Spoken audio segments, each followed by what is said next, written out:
Hey everybody, I thought today that I would read where you can actually see the pages and the picture, just to kind of change things up a little bit so that we don't get all bored with just seeing me all the time. So we are ready for Chapter 6, Junie B. Jones is Captain Field Day, written by Barbara Park and illustrated by Denise Brinkus.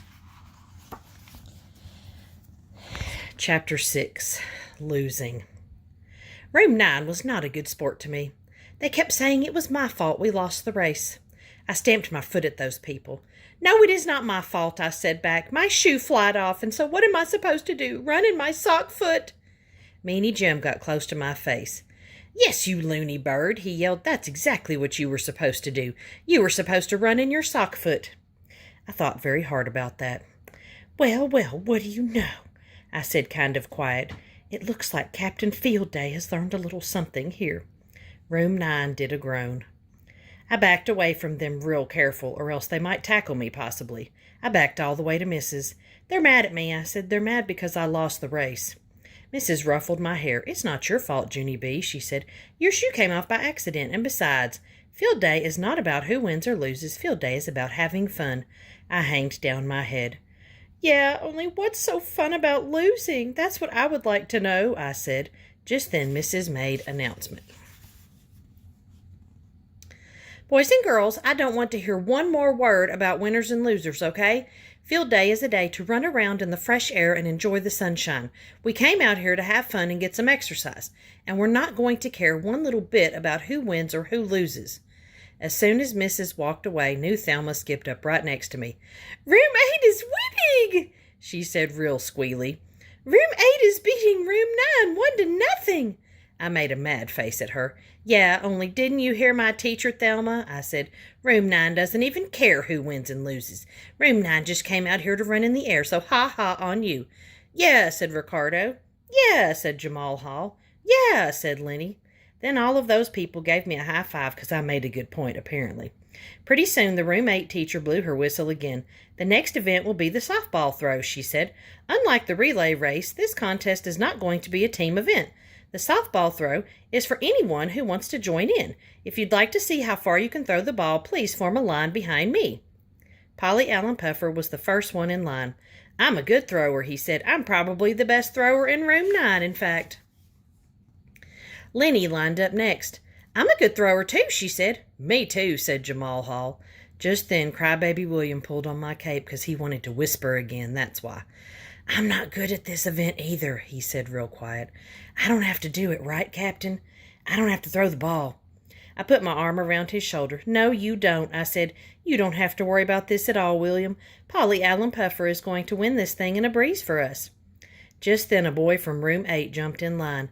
New Thelma did a loud squeal. Ooh, it's Strong Frankie! Strong Frankie is the strongest boy in kindergarten, she said, very thrilled.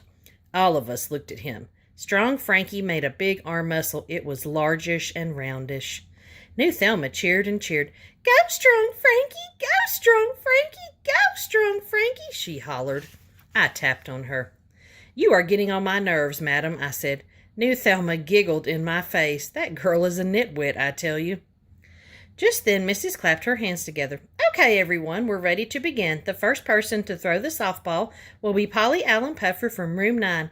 We only have time to give everyone one try, so do your best, okay? Polly Allen Puffer did a big grin. I only need one try, he said. I have been throwing softballs my entire life. After that, he picked up the ball from the ground and he winded up with all his might. Then, bam! He threw the ball as hard as he could. Only too bad for Room 9, because he didn't actually aim that good and the ball went straight down into the playground. It made a round hole in the dirt. Room 9 stared and stared at that thing. Bummer, I said. Bummer, said Meanie Jim. Bummer, said Charlotte. Polly Allen Puffer jumped up and down real upset. I need another try. I need another try. Please, Mrs., please, please, he said. But Mrs. gave him a pat on the back and she moved him out of line. I walked over to my bestest friend named Grace. He blew it, I said, very disappointed. Polly Allen Puffer blew it for our team. Yes, said that Grace, just like when you blew the relay race, Junie B. I made squinty eyes at that girl. Thank you, Grace. Thank you for reminding me, I said. "You're welcome," she said back. That Grace does not understand sarcastic, apparently. After that, lots of other boys and girls in our class threw the softball, too. Roger threw the farthest in room 9. The ball went all the way to the fence. Room 9 shouted his name, real thrilled. "Roger! Roger! Roger!" The next person to throw was strong Frankie. He picked up a softball from the basket. Then he rolled and rolled it all around in his hands, and he threw that thing with all his muscles. I did a gasp, 'cause the ball flied all the way over the fence and we never even saw it again. Room 8 screamed and shouted and skipped and danced. Also, they hopped and jumped and twirled. Room 9 slumped our shoulders, very depressed. 'Cause guess why? Losing does not feel joyful. Tune in next video for Chapter 7 entitled Skunked.